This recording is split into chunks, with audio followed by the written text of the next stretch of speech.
hard part was like, I think feeling comfortable in yourself and not comparing yourself.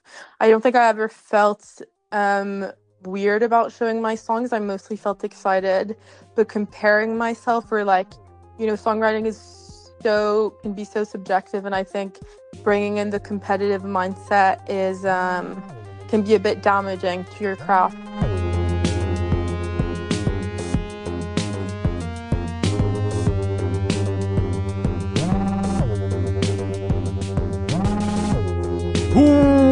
Welcome, everybody, to the podcast, as always hosted by some guy named Chris. Welcome, everybody, episode number 558. 558? No, 580. Whoa. Of the podcast. You can tell I've had some time off. Welcome, everybody, to the podcast. First episode of the new year. This year is already off to a rocky start. I'm just going to say my heart goes out to the family and friends of Renee up in Minnesota. So, fuck. That's all I have to say about that. It's not right, it's not fair, and it's unwanted. So,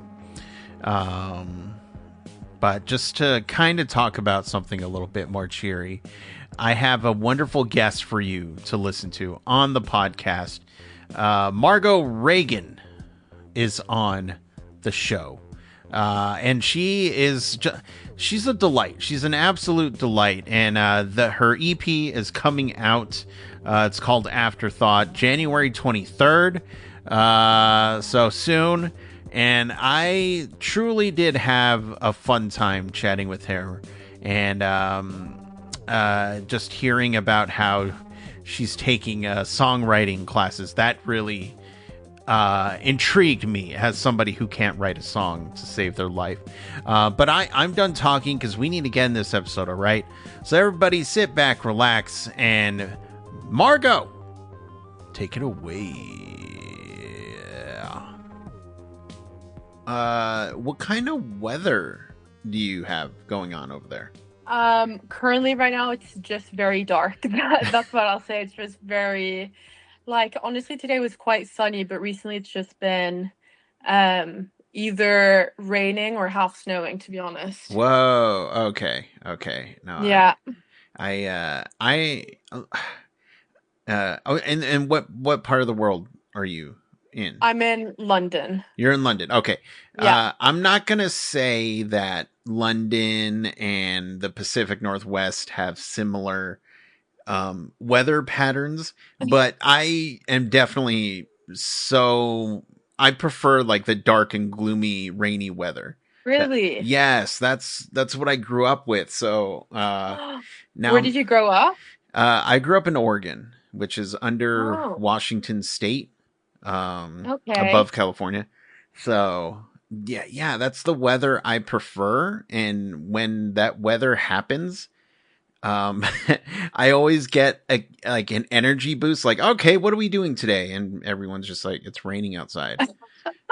Like, what are you talking about? Yeah, I have felt that way, like, recently, 100%. I feel like before I was definitely more of a summer person. Yeah. But now I'm just like, I don't know, like, there's the coziness of it all. It just makes me want to just stay at home and, like, read a good book or put on a TV show. I feel like I've been preferring that because it's kind of weird to see London during the summer. I think it's like it's just a weird thing to think of London as a really sunny, warm place. So I think there's also just too many people when it's sunny in here. So I think it's nice when it's a bit cold. Yeah. And everyone stays inside.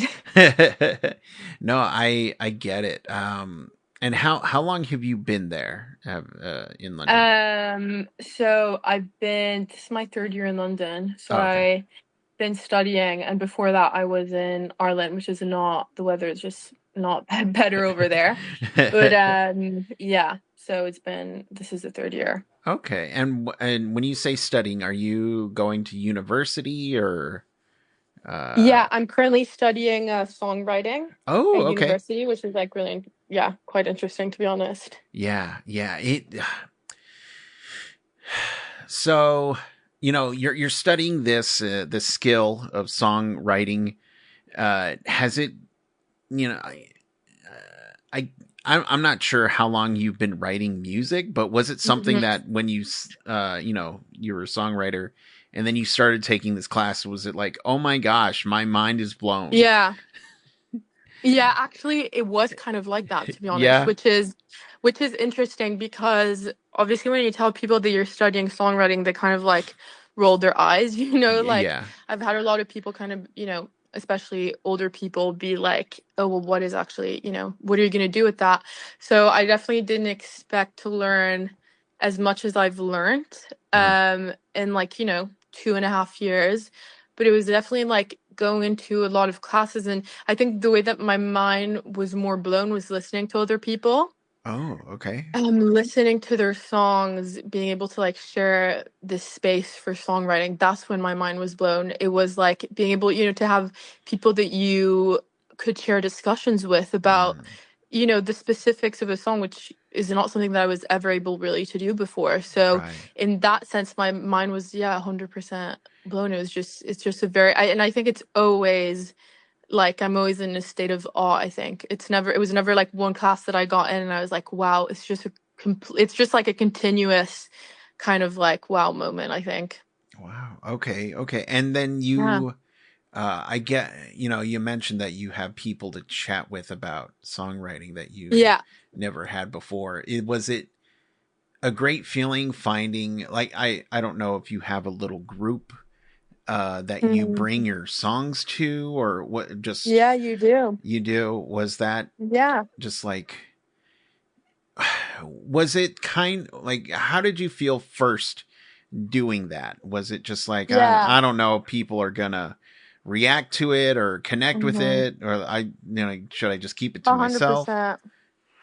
Yeah, I think it's like a weird thing to like, I don't know, have, because we had to do it, especially in first year, was kind of like a thing of like, okay, you have to bring your songs in every week, because how it works is you have a set class, Uh-huh. and then there's a thing called song sharing, and that class you specifically show your songs to. So it was definitely like a thing like, okay, I know I have to write every week. I just know this is something that I have to do.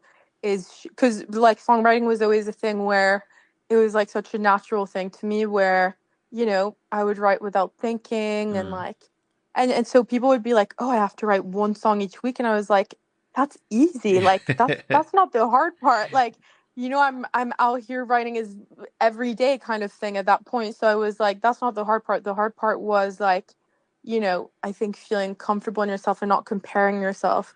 I don't think I ever felt weird about showing my songs. I mostly felt excited, but comparing myself or like, songwriting is can be so subjective, and I think bringing in the competitive mindset is can be a bit damaging to your craft. So I think allowing myself to not fall into the comparing and competition and blah blah kind of thing is, and instead of feeling like, okay, no, this song, okay, isn't as good, like this is bad and this person is so much better and I need to get better, it was more of like being in a state of admiration. I think that helped to kind of not feel embarrassed and not shy, and keep bringing my songs in, is just appreciating that like everyone had their own little ways of writing their songs and everyone had different processes and it just sounded awesome. So I think, yeah, I think that's what helped, is kind of just appreciating it more, I Yeah. think, if that Yeah. makes any sense. Yeah. No, it's so, like, you mentioned like older people rolling their eyes out around you. Yeah. I'm not that person because I'm fascinated with songwriting. I can't write a Yeah. song to save my life. And when you, yeah, like, I'm one of those people that, oh, song a week, what Yeah. I like, I can't do it. It's not I get that. yeah, uh, tell me to write a short film a week. I'm like, okay, I'll Yeah. do that. Yeah, that, no problem. But yeah, no. But I think it's pretty cool that again, no eye rolling over here. Yeah. I'm fascinated with Good. songwriters. Uh, Mm. and so just kind of taking a step back. I'm always curious about finding out people's origins. And for you, Yeah. when did you get bit by that the music bug? Yeah, so I grew up with like my mom playing music, you know, not playing music, but just yeah, playing music off of her phone, Huh. all the time, constantly throughout the house. It was just like a thing. Like, you know, I never like there was never a second where there was no music. So because she's Irish, she would play a lot of Irish bands and like Yeah. it was rock music. And at the time, it was just, I don't know, it was just kind of her influences. So I grew up around that. And then my older sister would be watching YouTube and she Hmm. introduced me to Taylor Swift and stuff like that. So it was always, there was just a lot of music stuff going on. My family isn't really musical per se. At Yeah. all. Like, you know, my mom can play piano, my sister can play piano, but it was never like an inherent thing. So the I think like I've always just been singing and you know doing what kids do and stuff. But I think the time where like I really was like, oh, okay, like I can actually like properly do something out of improvising a song is when like I picked up the guitar for the first time when I was like 10 or something. So that was definitely when I got hit with the songwriting bug. Uh-huh. But the music bug was just it was just kind of always there. It was like I remember the first time that I got to wear headphones. I was like in the back of my mom's car and I always asked her to play music when we Yeah. were in the car and I think she just didn't want to play it this time. And I was like, okay, can I listen to music in another way? Yeah. And she gave me her headphones, and I got to listen to Zombie, Oh, um, yeah. with headphones on. It was like, and I was like, wow. And I was just in a state of, and I was really young, and I was like, wow, this is awesome. Like this is crazy. And I think, yeah, it was just a constant growing thing, kind of. Yeah. Wow. I love that. I whenever I have a work thing or something to go to, I always have Mhm. headphones because I just Yeah, same. I don't I want to shut out the world and I want to live in mine. So nothing uh, nothing says that better than just a pair of headphones on your head. Just leave me alone. Yeah, Everyone go away. I'm listening to music. exactly. But yeah, okay, okay. And so when did you decide to just start writing and performing your own music? Um, yeah, when I picked up the guitar for the first Yeah. time, I think I remember seeing Taylor Swift on YouTube, Mm. and she was singing Mean at the time or something at the Grammys. And I think she sang it on purpose because there were a lot of critics at the time and stuff, and she'd written that song on purpose to get back at the critics or whatever. Uh-huh. And she won a Grammy for that song and she performed it that same night. And I was like, wow, that's really cool, I think. And so I remember I had like a crush on this guy Uh-huh. and I knew that like there was kind of like I would never speak on it or do anything, but the only thing I knew is like, okay, now I have my guitar, like I can write a song about this. Uh-huh. So the first time I decided to perform is I was like, I'm gonna just sing it at my talent show. And I did it and I just sang the song in front of him at the time. He probably had no idea it was about him, like Yeah. because it was called She Devil, because it was about like the girl that liked him and stuff. Anyways, I made a whole dramatic thing in my head. It was way over dramatic. But I just sang it at the talent show and that was like the first time that I performed. And then yeah, I think I just kind of knew from there. Like I kept performing at talent shows and I kept trying to do musical theater and just Mm. get involved as much as possible. But yeah. Wow. Okay. I can't think of a better influence for younger artists than Taylor Mm, Swift. Like 100%. just the storytelling is just Ugh, Yeah. when her and I know she moved on, but her with Jack Antonoff was just like, Mhm. that's like Bleachers is one of my favorite bands. So Yeah, they're amazing. it's just like, the recipe for perfection that is. So, Yeah. I um, think yeah, her storytelling is like like a thing that just completely resonated with me. yeah. So it was just like, yeah. Yeah, yeah, and you mentioned Taylor Swift. I just learned the other day that Sarah Bareilles, the song that she got really famous for, the "Not Another Love Song," she wrote that to her record label. She's like, I don't want to write another love song, okay? Ah, Just like just accept the songs that I gave you. But that song was geared towards them, and I don't think they even got it. But yeah, really? and then she Sarah Bareilles, So I just think it's funny where people write these songs about other people, and Yeah, they'll never I know. love that.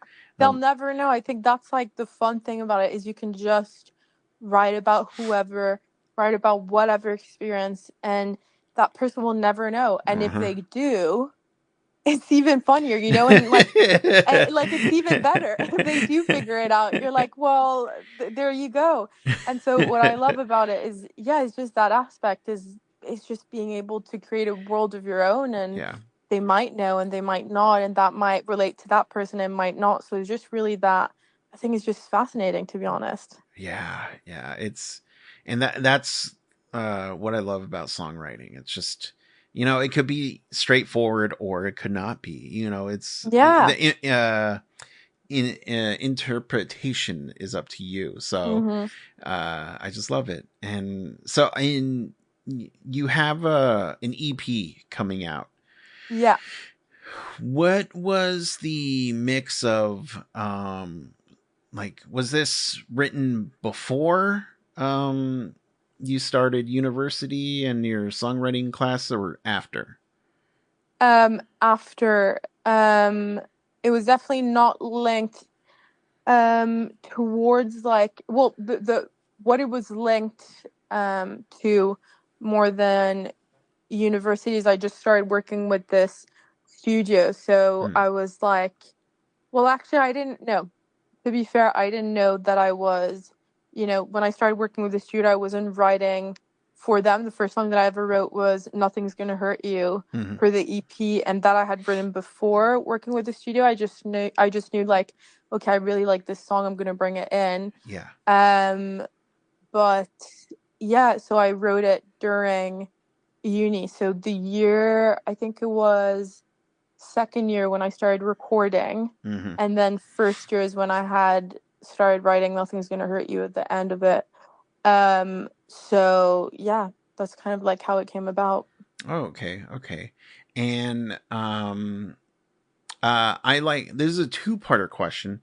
I love to know what on the EP, what was the one song that was a little bit harder to crack, whether the Mm. lyrics or the music or just something about it wasn't gelling together.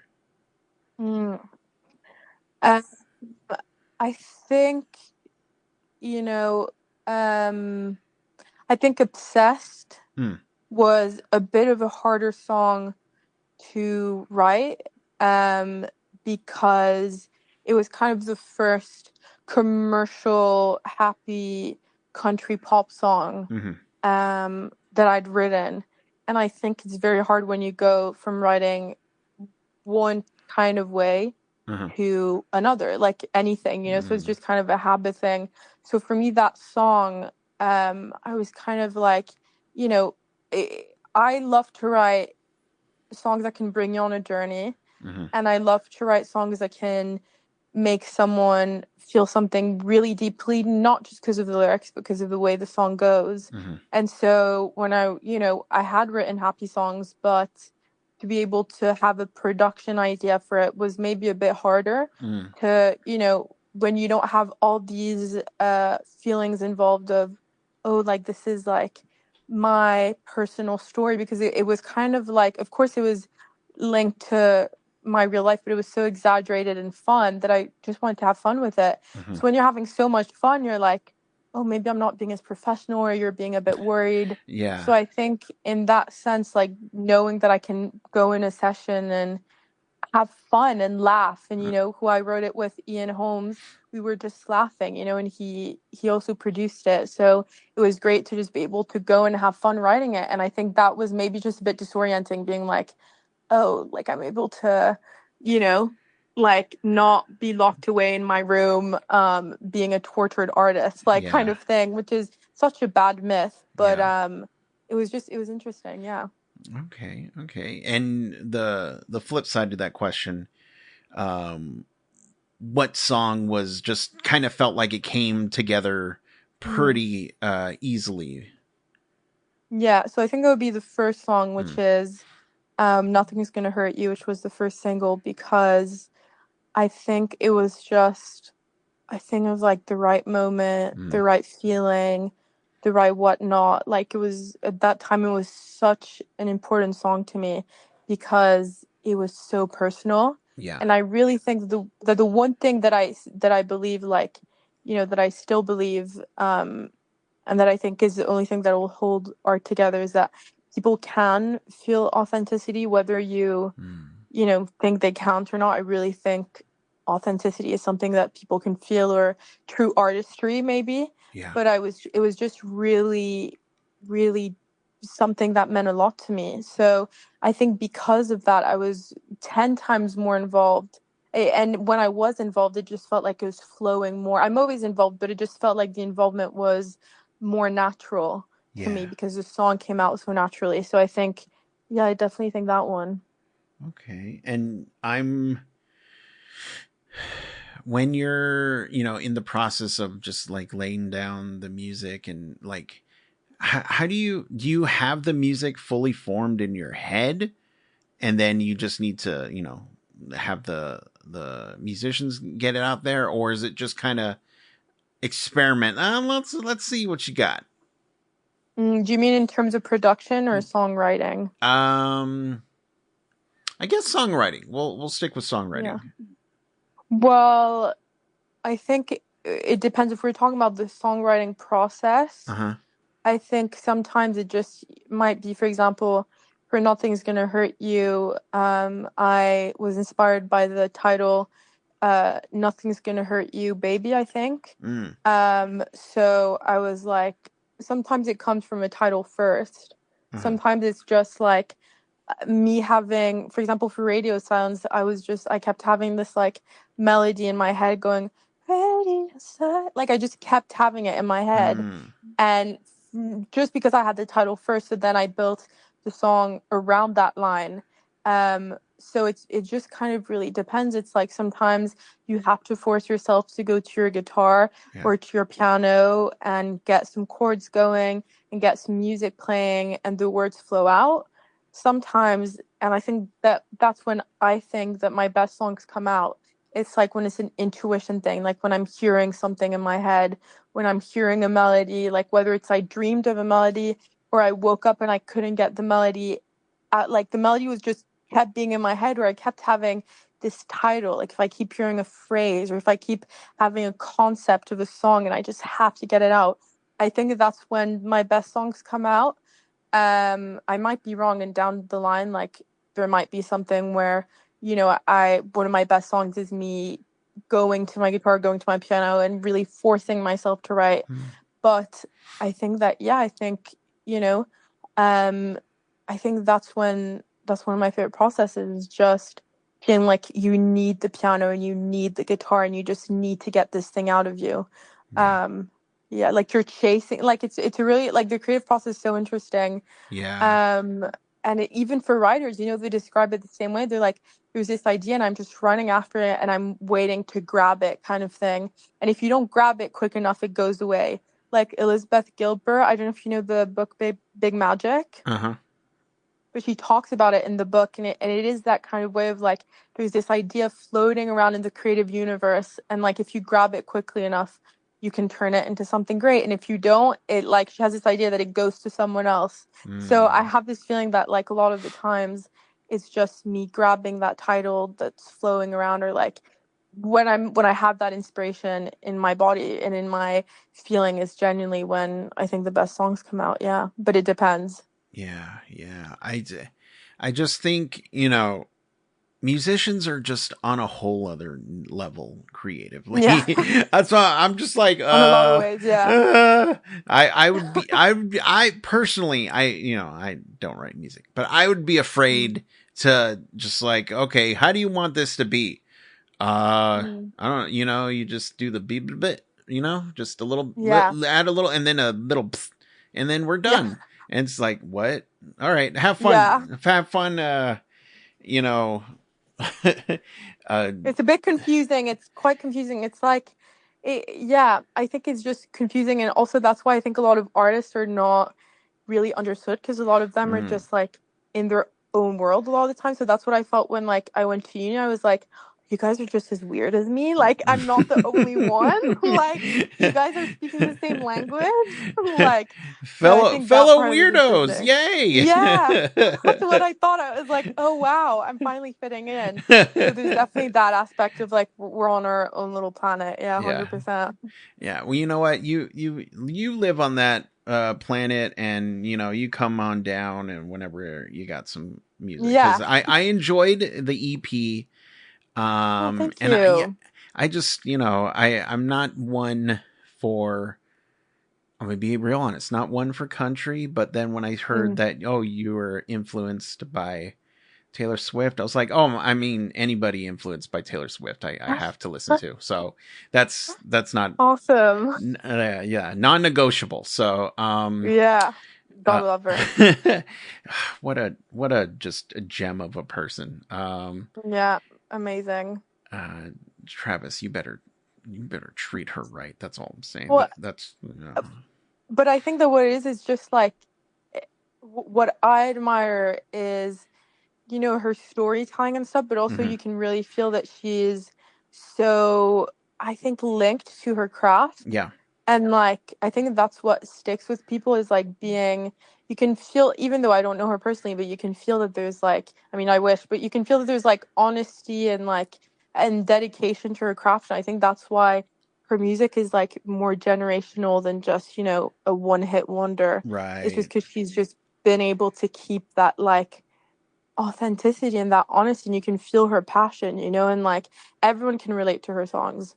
Oh yeah, I don't care who you are, but there's some aspect that you can relate to because it doesn't, sometimes you don't have to make things too metaphorical. You can just say them as it is hmm and it can still be art. Like you can still say I hate you in a song and you can still have it be art, you know, and not to overcomplicate things, not to make crazy chord progressions or crazy metaphor lyrics or whatever, just being relatable. And I think there's just a lot of that in her music that I think is like you can't not love it, you know? right, right. Exactly, exactly. She's, uh, um, but another question I like to ask people, and this will tell me Mhm. everything I need to know about you. So no pressure. To you, what makes a perfect song? I think because it's such a subjective thing. hmm And so that's why I like the like for you kind of part of the question. hmm Because I think for me it like depends so much. And I think no one, even though, you know, I study songwriting at uni, hmm everyone will tell you it's still subjective because hmm there's no such way as like you can't really grade a song and be like, great, this is going to be a hit. Of course there's elements, you know, you need a strong hooky chorus, you know, you need that big bridge, you know, every record label tells you that kind of thing, but sometimes it really just is like there's a connection that you can't explain. And I hmm think that's with everything, like when you meet someone for the first time and you're like, oh, I don't know what it is because we're so different, but we have chemistry. We vibe together, you know? Yeah. And so for me, it's like when I'm able to vibe with a song, when there's that initial chemistry. And also, obviously, there's other aspects, like, you know, like when you meet a friend and you want to, you know, be friends with them, are they a good person? Do they blah blah? So then when I look at the song, I'm like, okay, I vibe with you, but what are the like foundations of, of a good song? And I think for me, it's just having obviously good lyrics, but lyrics that I can like know that you're writing, because there's the songs that I've connected, because I connect with a lot of songs, but the songs I've connected to the most with is that I feel like the artist needed to write the lyrics. They Mm. needed to get the lyrics out on paper. I Mhm. also think like that's why not being too overly complicated in your lyrics, Mhm. kind of, I love metaphors. I love trying to guess what you're writing about, but also being just feeling like the artist is being honest. And I also love a good bridge. So I think that for me is like, tension building, having that tension throughout the song, being able to have an aha moment, being able to feel that magic, being able to come to the bridge and having an emotion. Like, I think a good song makes you feel something 100%. So I I would say that it makes me feel something, anything. I love that. I absolutely love that. And yeah, I like the question because it's very subjective, and Yeah. I love that I'm never going to get the same answer twice. And if I do, Yeah. I'm just like, that's kind of weird. But okay. But yeah. And for anybody at home who'd like to follow your musical journey, listen to the track, pick up the EP when it becomes available, where can they do all that? So if you want to follow my Spotify, you'll definitely be able to find future releases. It's Margaux Regan. Mm-hmm. So yeah, it's a very complicated name, but MargauxRegan, and that's the same on Instagram and on TikTok. So you will know when it comes out, and you will be the first to be informed. There we go. There we go. Well, Yeah. thank you so much for taking the time to chat with me. Absolutely Thank you for wonderful. having me. Oh my gosh, yes, absolutely, like wonderful chatting with you. But I'll let you go. Enjoy the rest of the dark and gloomy day. Yeah, you have a wonderful day and keep staying Thank you safe so and much, healthy. All you right. too. All right. Thank you. That was amazing. Thank Thank you. you. Bye bye. Bye. See you.